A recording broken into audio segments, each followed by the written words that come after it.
So welcome everybody to this PBIS webinar. Super excited for the chance to share this presentation with you. One thing you might have noticed is that the title is a little bit different. I used to say implementing PBIS with a racial equity lens. And my colleague, Perry Williams at OSEP, was talking about the difference between, in his mind, between a lens and a mindset. And a lens is a way you see the world and might prompt action. A mindset might include both the way you see the world and have this motivation and drive to seek out change in equity as a goal. So maybe that racial equity mindset has a little bit more of an active view or a little more of a role for you as a change agent than maybe simply a lens. And some of you will see lens and you'll say, you know what that is as well. What I'm going to do is I'm going to open up a poll here for you. So please go ahead. When that poll pops up, you'll get two questions. What is your primary level? And then what is your role? And that way we'll get a chance to see kind of who is here with us today. And then I'll totally change all of the slides based on all these answers here. And I'm going to give you a few more minutes. So this is only for the early birds who are jumping right on it. In about 10 seconds, I'm going to close this poll and then we're going to get straight into the work here. If you need it. Let's stick this up on the screen, but you should have that poll popped up as well. All right, you got 5 more seconds. 4, 3, 2, 1, the buzzer beater perhaps. All right, I'm going to share results so everybody can see on the screen. So we've got just over a third at the school level, and then about a third at the district level, and then the rest region, state, federal in here. And then in terms of roles, more people are in the district trainer coach, state regional coach, and then we've got a combination of those who work directly with our students and then administrators and plenty of others. I want to recognize that other category is quite large and doesn't reflect every single possible role out there. So as we get started, I want to start with an acknowledgement. Even though we are in the internet world and we're all over the place, I am doing this presentation from the traditional indigenous homeland of the Kalapuya peoples, known as Kalapuya Ali'i. Following treaties from 1851 and 1855, the Kalapuya people were dispossessed of their traditional homelands and moved forcibly to the Coast Reservation in Western Oregon. Today, Kalapuya descendants are primarily members of the Confederated Tribes of Grand Ronde and the Confederated Tribes of the Siletz Indians and continue to make important contributions to their communities, to the UL, to Oregon, and to the world. I also want to acknowledge a funding source from the Institute of Education Sciences and the NICSR, which is the National Center of Special Education Research, where I'm going to share some of our research findings that inform these strategies I'm going to share with you. I also want to make big acknowledgements, and there's some of you were in the room with us here, actually, from the Center on PBIS Equity Work Group. This work group has been around for since 2014, so going on 7 years. And although the membership has changed, it is still a committed group of really bright, resourced and connected people who are able to put some of the resources that you're going to see out here. And so I think it's really important that even though I'm the one person on your screen right now sharing with you, really this is a collaborative and collective effort that we have for you here. I'm going to show you another list of names as well. This is an incomplete list of Black individuals who have been killed either by law enforcement or by people acting in the role of law enforcement just in those past years that our equity work group has been formed. And like I said, it's an incomplete list, but it's an important list and important for us to say their names. And I want to share with you a couple of those whose lives have been important to us in the work that we do just because of the locality of it. And that would be Ahmaud Arbery and also Rayshard Brooks. And I'm showing their pictures up on the screen in terms of influencing some of the work that we've been doing in our schools and what our motivation is. And what I'd like you to do now is just toss in the chat and share respectfully, speak your truth. What is your why for this work? Why do you come to this webinar? Why do you care about this? Why are you taking notes from this idea of, I was using an equity lens and now I want to use an equity mindset? What is it that brings you here, that motivates you to say, let's take a really close look at the systems we have in our schools and let's make it better. Let's make our systems better reflect the values of our students, of our families, of our communities, and have better outcomes. So I see lots of people sharing in here. Love that too. Some of you are laying it out to everybody. Some of you are just sharing with me. And so thank you very much for that.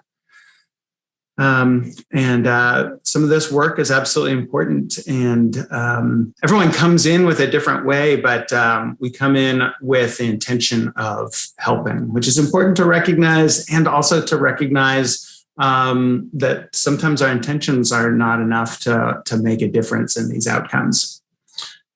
So that's what I'm going to share with you here. And thank you. Feel free to keep sharing your whys throughout as well. All right, so here's what I'm going to do with the hour that we have here. I'm going to share with you some of the effects of PBIS on equity in school discipline, particularly related to race and ethnicity. I'm going to introduce this equity-focused approach that I've been hinting at before, and that we've been doing some research over the past number of years to see how well it works and what parts are most important. And then we're going to shift to talking specifically about strategies. I see a lot of people writing in the chat whys that have nothing to do with, I'm interested in increasing my motivation to do this work. I want to know if this is a problem. Here we have people who are saying, I want to step in and make change. I want to do something tomorrow that is going to make a difference.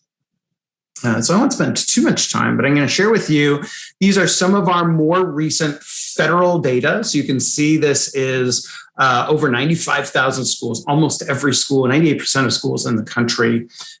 Some data looking at what's called the out-of-school suspension risk index, the percent of students from each of these groups who have been suspended at least once, out of school suspended at least once during that school year. So what you can see here, if you look all the way on the left side here, here's 5%. So 1 in 20 students is suspended out of school at least once in the school year. And this is K-12, by the way. But what you can see here is that those risks are not even. And so the largest risk index is for Black students. And then you can see that the second largest risk, if you look over to the side, is students with disabilities. And you might be thinking about intersectionality, of course, and thinking about, well, what does it look like for our Black students with disabilities? What does it look like for our Black male students with disabilities? What does it look like for our Black female students with disabilities? And what we know from the research is those risks are compounded and increase, and so are so much higher when we connect those. I'm going to share with you another set here of blue lines up on the screen, blue columns, I guess. This is the number of schools that have been using PBIS to address school discipline and support students' social, emotional, and behavioral growth. And so what you can see here is 20 years. This is the one all the way on the right is the 1920 school year. So you can see this big growth over time. And we have more schools implementing PBIS than ever, even through these pandemic times. You can see here, this is 29,083 schools implementing PBIS. Over a third of all schools, or almost a third of all schools in the country, and over 16 million students. And so I got a question that snuck up in the chat. How do I count this? What is this schools using Swiss? Is this schools not? This is simply schools that have been trained directly or indirectly by the center, its partners, or state teams that have been supported. They have to have active school leadership teams and have an active action plan. So that's how you get on this list. So there's a good reason why schools are implementing. There's lots of really rigorous research showing that we've got statistically significantly improved outcomes based on that. Some reductions in problem behavior, increased pro-social behavior, improved social and emotional competencies, academic achievement, school safety, and then organizational health is the extent to which educators in a school feel like they're working toward a common goal. And so one of the things that I think about as we look through this is this quote from one of our leaders and giants in the field, Pedro Noguera, UCLA, who has this great quotation I really, really like.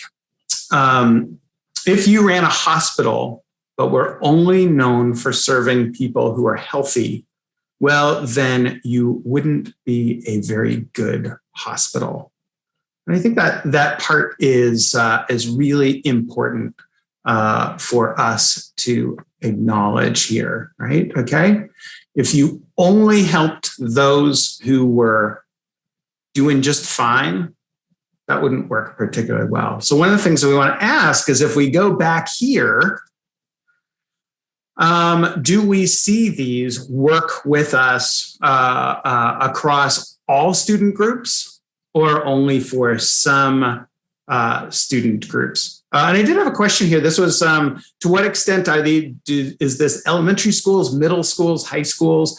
This is overall. I do have another slide. I'd be happy. Maybe I'll stick it in to the handouts, specifically about high school outcomes of PBIS, because we're seeing lots more research just coming out in the last few years looking at this very thing. So I will add that. I'll make a little note here to do that.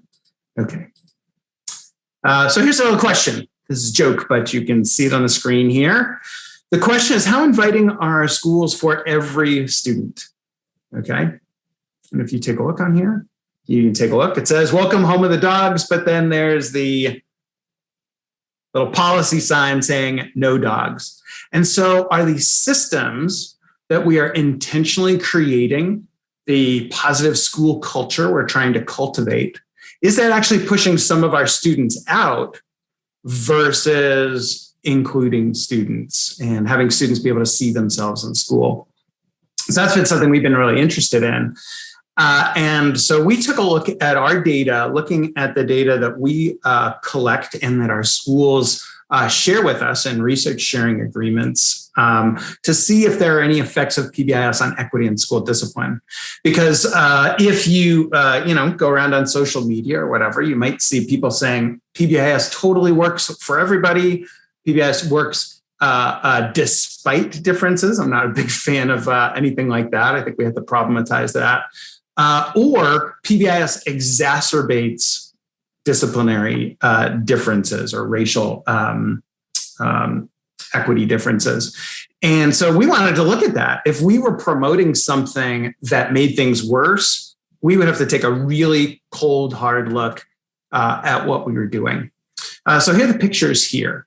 If you remember that blue column, those are the same data that I showed you before. This is % of students suspended out of school at least once.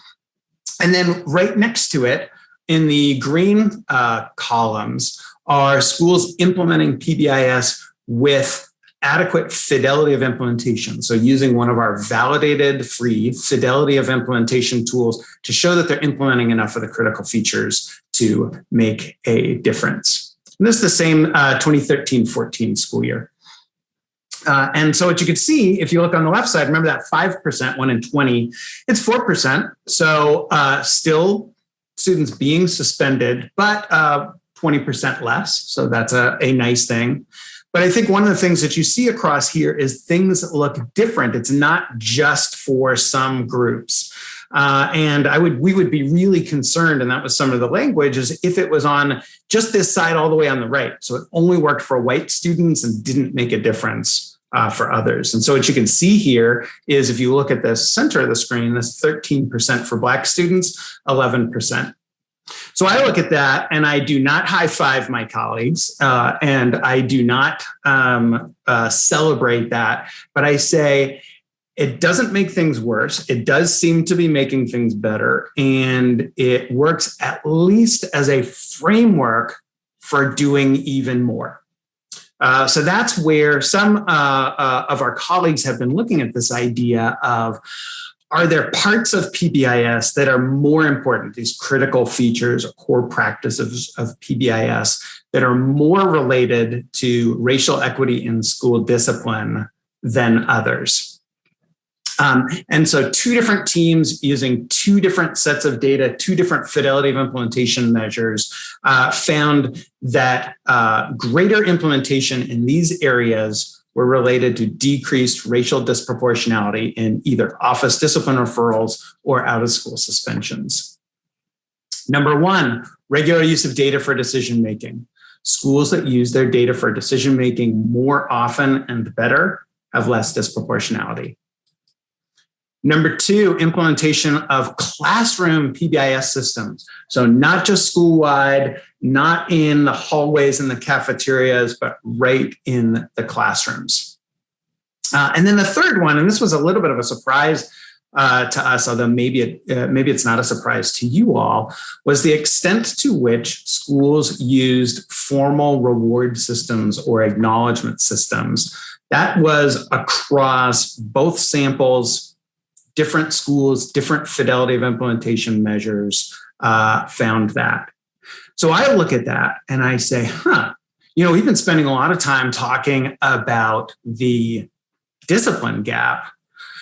Maybe there's also an acknowledgement gap, and we are either unintentionally or intentionally or subconsciously excluding some groups of students from the school-wide reward systems that are supposed to be in place for everybody.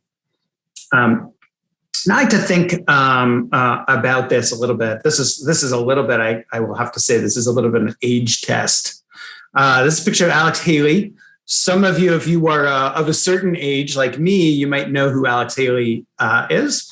Alex Haley wrote Roots, which was turned into a mini-series from PBS. Okay, we got a few people saying that. Great, you got that right. But I love this quotation from him. He was talking about his writing, but he said, "In my writing, as much as I could, I tried to find the good and praise it." Right? If we attend to the behavior that we want to see, we are going to see more of it. And so that, I think, is something that is really, really critical in the work that we do. And some youngsters knowing the knowledge too. Great. Okay. So what does it really mean to have an equity-focused PBIS approach?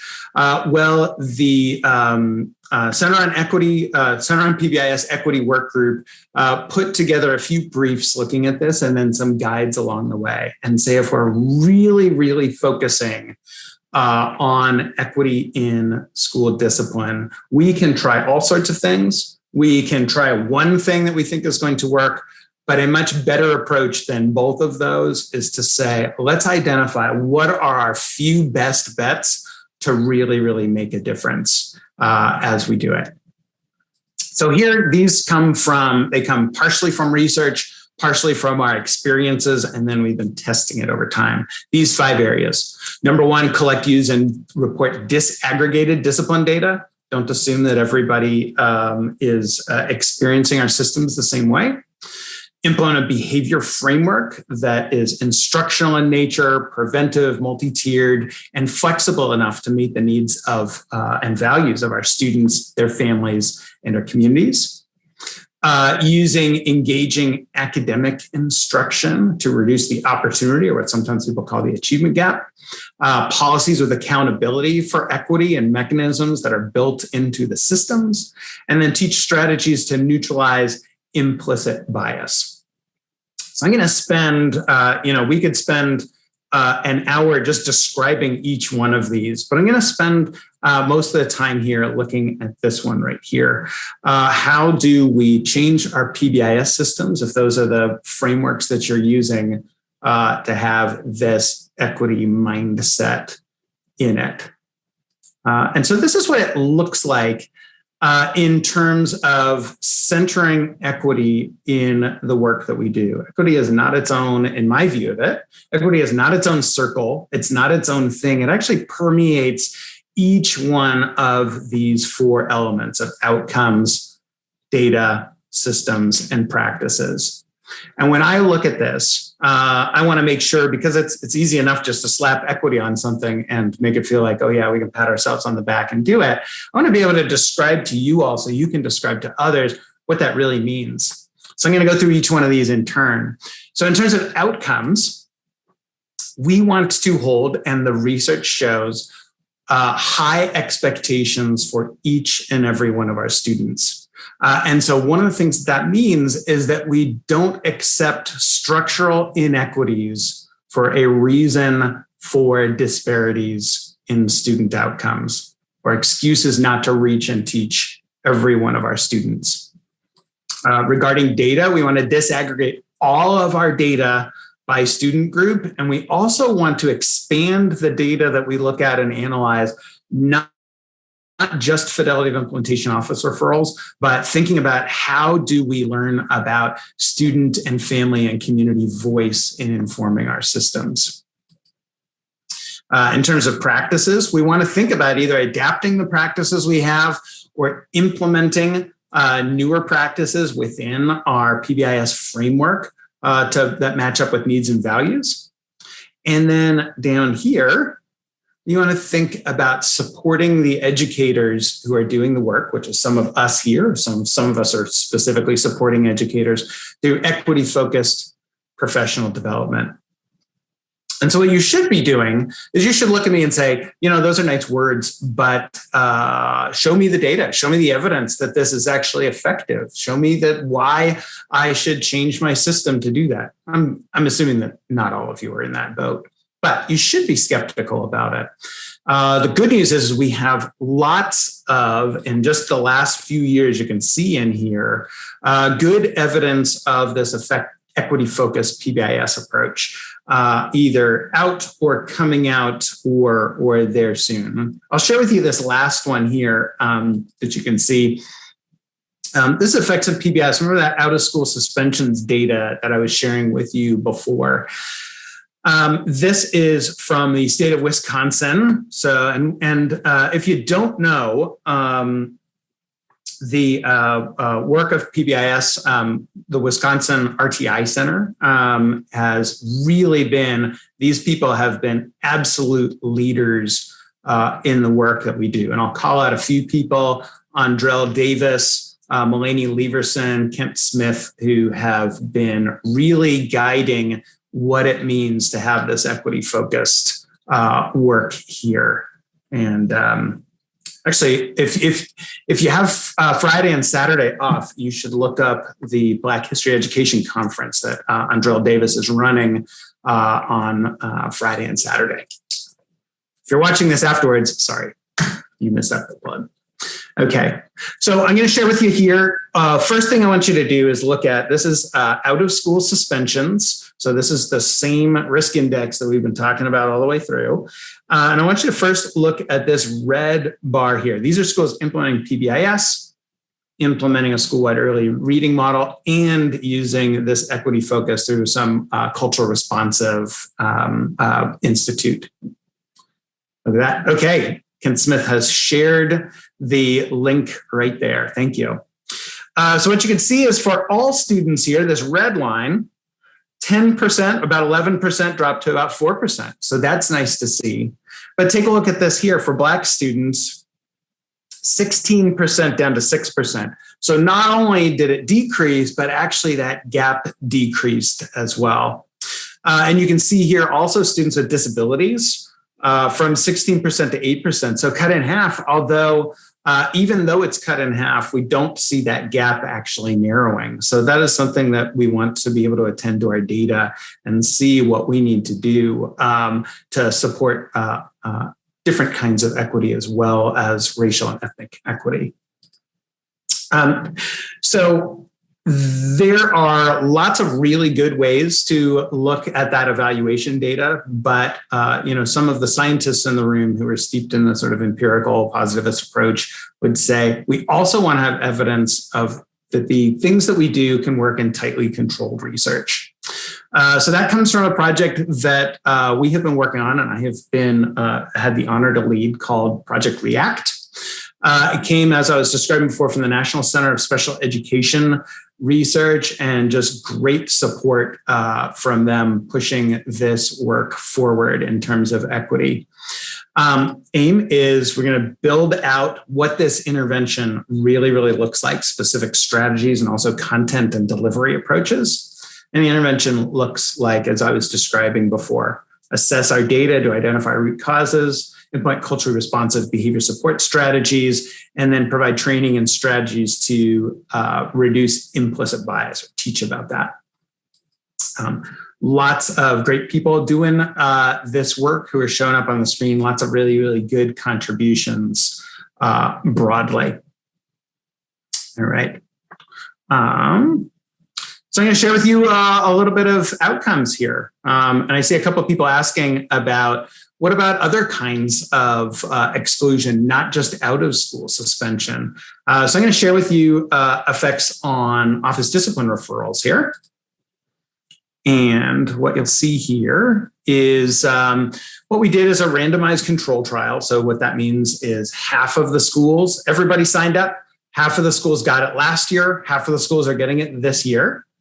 And so that is right here described as treatment and waitlist schools. They were matched on this before. So this is that risk index. This is percent of Black students with an office discipline referral. And what you can see is these groups were similar in the year before we started with them. And then this next to the 2019-2020 is the year that we worked with the treatment schools, but not yet with waitlist schools. And so you can see dropped a little bit more than half for the schools that we worked with, no change for those schools that are getting it this year. So that gives us a little bit of confidence in what we're doing. So some of you might be saying, oh, that's great. I want to get Project React. Let me sign up. Let me pay for that. Let me buy the book. No, there isn't anything like that. All of what we're doing, it's all free. It's all what we're sharing. And a lot of it is based on materials that are already available for you on PBIS.org, including the cultural responsiveness field guide. So you can go to our topics page on equity and find that right there. And just some really bright people who I got the chance to work with: Mulaney Leverson, Kent Smith, Dr. Jen Rose from Loyola University of Chicago, and Sarah Pinkelman, who's at Utah State University. And what it does is it walks you through the core practices of school-wide PBIS, and then talks about adaptations for it, enhancements, elaborations, from looking specifically at racial and ethnic equity, but also thinking a fair amount about essentially universal design for learning. Because we know when we do good cultural responsive work, we know we're wanting to improve outcomes for our students who are marginalized or minoritized. In this case, most of the time when we're talking about elementary schools, we're talking about Black students, but you'd have to look at your data to see if that's the case. But a focus on improving outcomes for those students who are most marginalized also helps with all students as well, the other students in the school. So these core practices, number one, this should be a little bit of a review for you, but if not, I'll lay it out for you. We define our school-wide expectations, or the social competencies that we want to see. Number two, we teach and practice those. Number three, we monitor and acknowledge pro-social behavior. Number four, we respond instructionally to unwanted behavior instead of excluding students through office referrals and school suspension or out of school suspension. And then we make our decisions based on the data that we collect. So I'm going to walk you through, we're going to spend basically the rest of the time that we have together on this number one right here of how do we build our expectations, our teaching matrices to look at them and give them more of an equity focus and looking at it from that equity mindset. I'm going to share with you some tools for doing that too. I'm going to ask you to join in the chat. I'm going to share with you some school-wide expectations here from one of our local schools. This is Prairie Mountain School, which is in the Bethel School District, just right nearby. I used to work there. What I'd like you to do is answer in the chat, what are some things that you notice about these, they call them guidelines, or the school-wide expectations, or the school-wide rules. What are the things that you're seeing there? Go ahead and toss it in the chat. If you feel comfortable with it, like I said before, change over from all panelists to all panelists and attendees.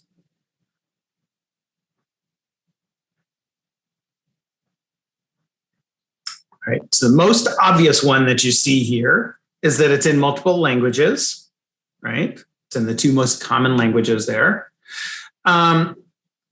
What you can see here too is some of you described in here, it might be vague, and that is definitely what is intended for those of you who are familiar with these expectations. They're intended to be broad and then specifically defined by the setting. So we think of these as anchors for our social, emotional, behavioral curriculum, and that we need to teach what those look like in different spots around the school. But some of what you see here is positively stated.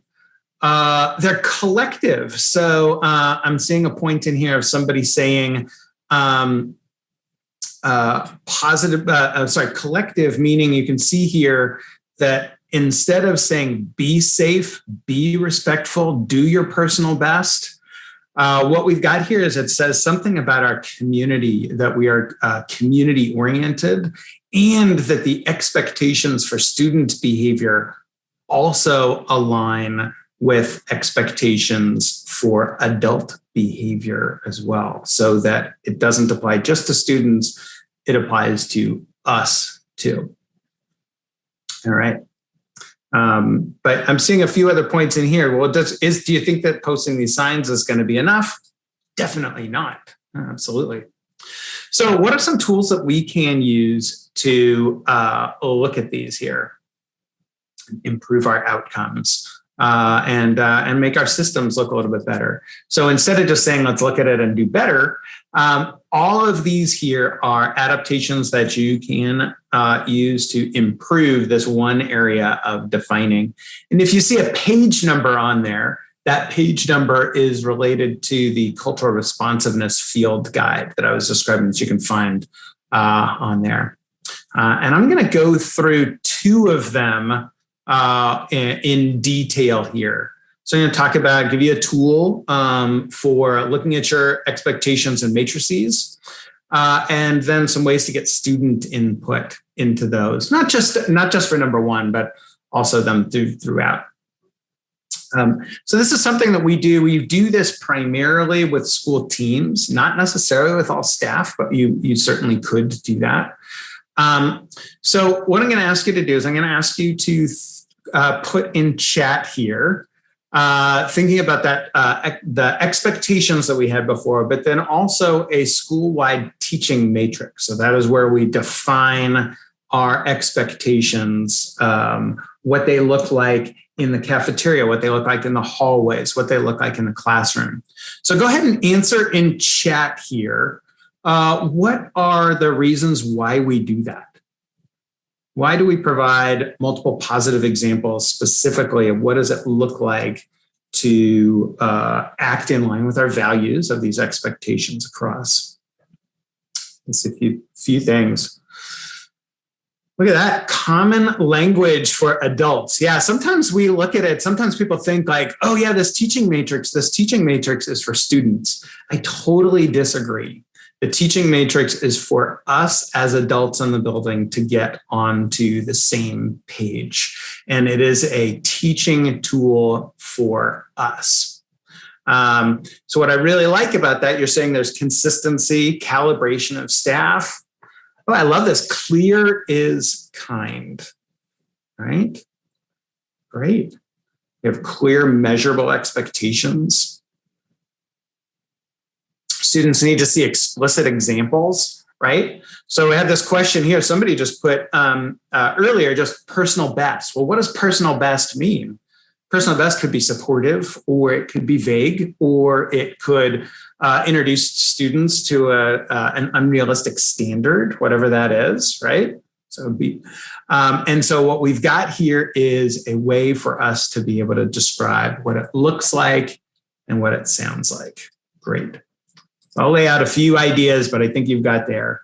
Clarify what's expected for students, but consistency among staff, reduce miscommunication, focus on what to do instead of what not to do. So we call that point positive, to be able to attend to what we want to see instead of the behavior that we don't. It lines up a lot with that quotation from Alex Haley earlier on as well. But the other thing that it does is it makes the hidden curriculum visible, meaning that we have norms for our behavior that are unstated, that are sometimes agreed upon and sometimes not. Sometimes the adults in the building agree with it, but maybe the students don't. And it takes that extra step for students. Some got it, and you don't need to worry about it. And they figure out, oh, this teacher likes this in this area. I'm supposed to do this. This is what it's supposed to look like.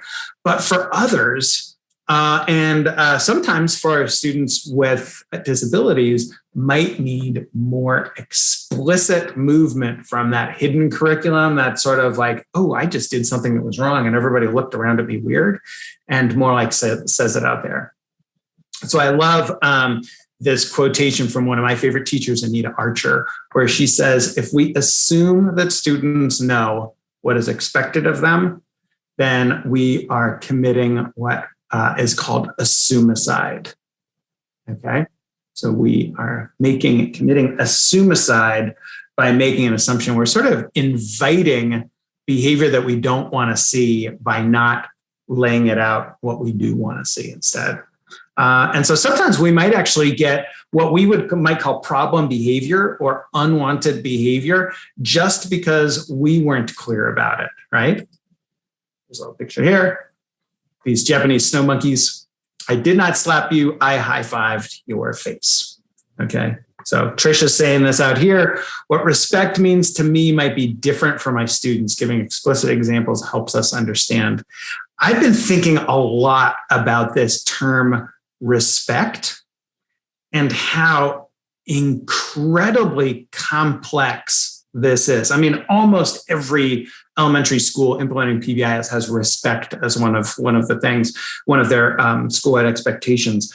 But really, in some cases, I think respect is a very difficult thing to observe because it's often passive, right? Sometimes respect is equated with tolerance. It's just allowing people to be, and that is respectful. So some schools are saying, I like respect, but maybe they're thinking about redefining it as be kind, which is acting more active, give students a more active role out of respect. So that's something that's important to be able to describe. I'm going to open up with you and starting to think about this idea of our expectations of creating the values that inform the culture of the school, right? Our expectations are not words that stick up on the walls. They are the framework, the anchors to our curriculum to creating a positive culture. I'm going to ask you this, thinking about that. And Anthony, who is a very kind guide here and is not on the stage, but we are very thankful for him and helping things go on. I ask you to answer this poll. How involved were students and families in determining your school-wide expectations? Again, not at all. We've got provided approval after creation, like saying like, this is what it is. Provided formative input before maybe final selections. Maybe there was some parts before we went into it. Or provide yearly input into our expectations. Okay. And I'll tell you before, as I'm seeing here, please spend a little bit more time thinking about it.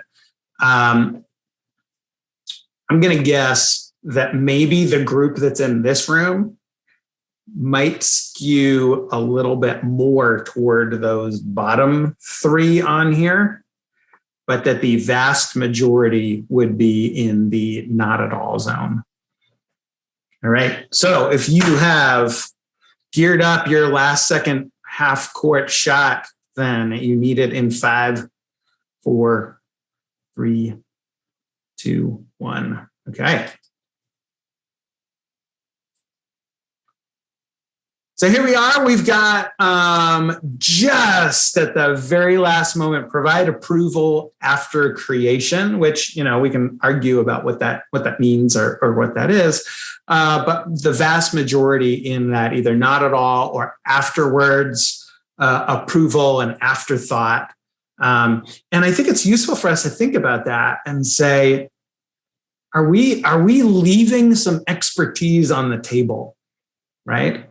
So my good friend and colleague, Rosemary Allen from Metro State University in Denver, Colorado, always reminds me that parents are the experts in their children's behavior.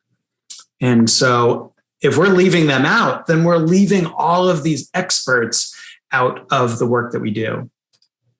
So what I'm going to do is I'm going to share with you a resource that we've built for doing this. The assumption being that maybe it's okay if you feel like maybe a little bit embarrassed about your answer to this. That is totally fine. What I want to give you is a tool that you can use to actually change this up.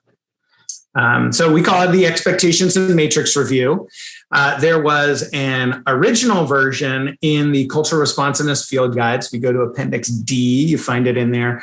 We've created a few more resources related to it. So there's a PowerPoint, there's a narrated PowerPoint if you want to watch it on video. And then we've got this worksheet that I'll walk you through that you can see what that looks like. Doesn't look super duper pretty, but that's because it's still being built and tested. But here's the beginning right here, okay? You put your school, you put your date, you put your what are the current set of school-wide expectations. If you don't have any, that's fine, you leave it blank. And the very first thing you do after you answer them is you answer this question.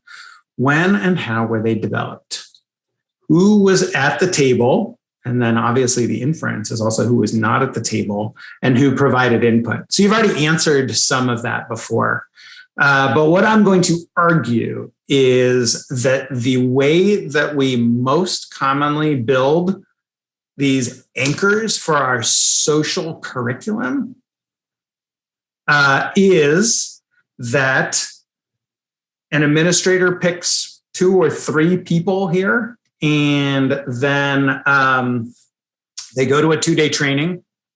They decide what their expectations are, right? And it sort of looks like this, right? These people come back and they say, behold, these are our school-wide expectations, and they are good. And that might be the case, but if that small group of people who went to a training have look a lot more like me than maybe some of the students that you serve, then you can really see how we might be defining our values in this really, really, really narrow way. So I'm getting a few questions in chat, and I'm going to pop on to the next slide to show you something filled out. So some of you can look at that. If you're wondering about links to the handouts and links to this resource, we will put them all up. So as soon as this is over, we will clean up the recording and we'll package that with the video and the PowerPoint and information in here. All right. So you can see here's a school. We got this all laid out here. We have 4 expectations: be safe, be respectful, be responsible, follow adults' directions. Oh, thank you, Courtney. Courtney just put it in the in the chat. So look at that. We have a collective group of expertise here. Very nice. So you got that here. We got when and how were they developed, who is at the table, and we've got some people are noting here. Okay, sorry, I'm eyeballing the chat and then sort of saying, so feedback for me and feedback for this team. When and how were they developed? This says that we have a matrix that was updated by our team 6 years ago. It was only the team that did it, and almost everybody has turned over. Okay, so that's really, really useful information for us to think about. Here are the questions that then you ask. And so there's this nice, sort of little checklist that goes below that. Do they have the critical features? And so what you've got here with this list is you've got a combination of what would typically be our critical features that we would describe in PBIS. Right? So positively stated, broad, small, and number, and memorable. And then we've got a few more things to consider on here. Do they apply to both students and adults? i.e., that says EG. Oh, I got to change that. That's this thing that's English teacher me. Okay. Adults commit to modeling them. They reflect community values or principles. They represent universal core life skills beyond school, right? These are not what are the things that are making it easier for us adults in the building to help me teach my lessons. These are the life skills that are absolutely critical for you to be successful in the world as you determine it. So sometimes we talk about here, like, could you rewrite them as values? So I really like that in terms of secondary, so middle school, high school. I think that's really nice. I've been moving away from the idea of saying be, and I really like the idea of we instead. So it just clarifies that info. So here's this school, our Ellison Elementary, and they've gone through and checked, and they can say, oh, you know what? We've got all of the classic PBIS parts. But I don't know. Some of this ain't value here. So here they are. Strangely enough, this team's example is like they're thinking just like I am about it. Amazing. Okay, so consider changing be to we are. And then how much you revise your expectations. So here was a question. All of a sudden, it just sort of comes up. Is follow adult directions a universal core life skill? Some of us might argue that follow adult directions could possibly be a reason why things are not going particularly well in our society right now, okay? That we just follow whatever the boss tells us to do instead of really thinking about how this lines up with my values, right? So thinking about, if I'm a teacher in a school and one of the expectations on the wall is follow adult directions, that does make it easier for me to teach. I can be like, you're not following my directions, boom. But is that actually something that we want people to be able to do? I don't know about that. And then some other info. So maybe include others would be something that we might change follow adult directions to, So those are all things to do. There was a question above, advantages and disadvantages of talking about implicit bias while you're doing matrix development discussions. I don't have the perfect answer for you on that, but I will say that in the work that we did in the project that I was describing, we start by talking about implicit bias, about how we make decisions, about assumptions we make about behavior, about how we classify behavior. And then this is the next step after that. So it sort of primes people to be looking for it. You could also easily do it and then sort of see what things come up. So sometimes we're very intentional. We have bias forward, really specific things. And sometimes we want to see, like, okay, as a team, as a coach, will this bubble up on its own if I create the right context for it? And I'll give you a little example of that in a moment, then the last resource that I'm going to share as well. All right, so here's some things that you get a chance to see here. That was expectations. Now we're going to talk about the teaching matrix. I don't have an example of that because I wanted to make sure to get through all of these, but you can see here, same idea about the teaching matrices. Looks very similar. We have the ones that we talk about here that I think are key, particularly for equity. The examples have an educational purpose instead of just the status quo. Okay. A little hat tip to Kent Smith out there. And then examples are examined for potential bias, like they reflect norms of a dominant culture. And then this question down here is common violations of the matrix expectations. Is it that we are actually thinking those as possibly unfamiliar to me as an adult, but acceptable variations of okay behavior? Or the behaviors that are actually perfectly acceptable and adaptive and desired outside of school, but not in school. So those are some of the things that you might think about as you do this work. And I'm going to move here to, here's a little action plan. So here's this school. They came up with their action plans. It's got that info. And here, if you want to, you are welcome to answer this in chat, but I'm going to move fast. So I'm not going to answer your questions here, but I think it's useful for you to think for a moment. And you might even do this in, in a virtual professional development or meeting.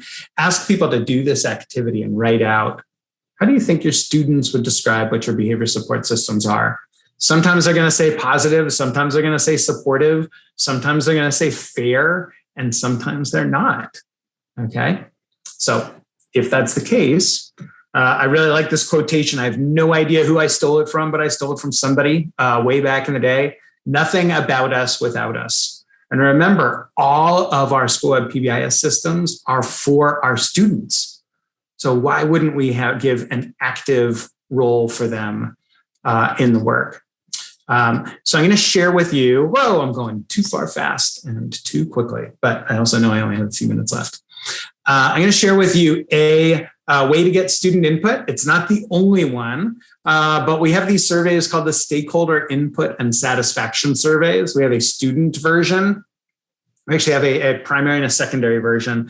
We have a family version, and we have a school personnel version. They're all freely available for you. I'll share with you how you can get to it and do this quick.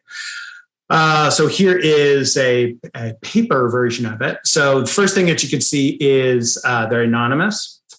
You ask the same questions so you can disaggregate your data, just like if you've been using the school climate surveys that Tamika LaSalle and others at Georgia State built, and you can find on PBIS apps.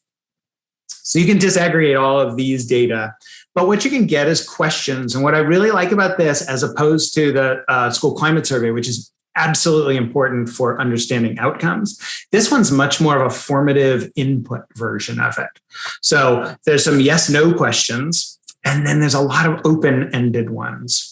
You can ask, what are the expectations? There's a little bit of a knowledge check. Are they meaningful or important to you? If not, what should they be? Are they the same as they are in their home? If not, what's different at school? I think that information is useful. And then it moves through each part of those core practices that I was showing you on your screen, right? Okay, so here's about acknowledgement. We remember that that is important. In the past week, did you see teachers and staff reward or praise other students for following expectations, reward or praise you? And then you can look at any differences based on race, based on gender identity, based on sexual orientation, if you're in the secondary. And disability status as well. Okay. And this question here, if you were rewarded or praised, was it in a way that was meaningful or important to you? Maybe we build systems that the students really don't like. Okay. Then some questions about respect and how do I get it? Okay. So we have a website that we use to try out new tools before they're ready and available to share. So we did that with the school climate surveys. We've done that with the tiered fidelity inventory way back in the day. So you can get on that website. It's called Field Test. If you are a PBIS assessment coordinator, you can just get a hold of me and I can get you connected with an account, of course, for free. And then if you're not, just ask your PBIS assessment coordinator. So maybe they're at a district level or a state level, or you need to get that person to get a hold of me and I'd be happy to, they'd be happy to connect you with that. All right. So I'm going to end on this note right here. And I think some of you saw this, but I just want to make sure you know, is posting expectations enough? Nope. Right? We got to teach them. And that's why, remember when I was talking about that the matrix is important for us as adults? Yeah, don't make a matrix and then just stick it up on the walls and say, here's how to do that, right? Especially if it's in like 4-point font and looks like some kind of weird district policy that nobody reads anyways.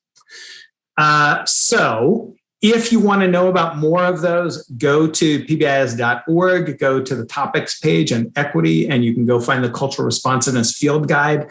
There's actually recommendations and suggestions for elaboration for each of the points of the Tier 1 TFI. And so with that, I'm going to ask you to do anything left here. Do not leave this session without thinking about how you can put this information and your equity mindset to use. What you can expect from me, be thinking about if you got, I could probably answer like 1 or 2 questions.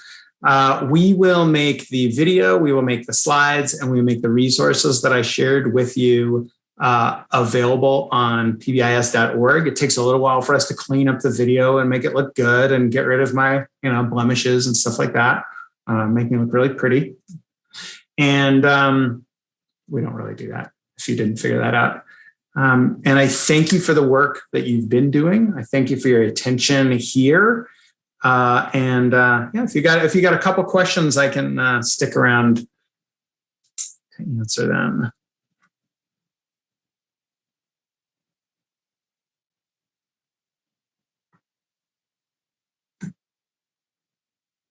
Okay, a few thank yous. And I do also want to give some appreciation to the people who have been really active in the chat and sharing with each other and getting that information out there. I think it's awesome.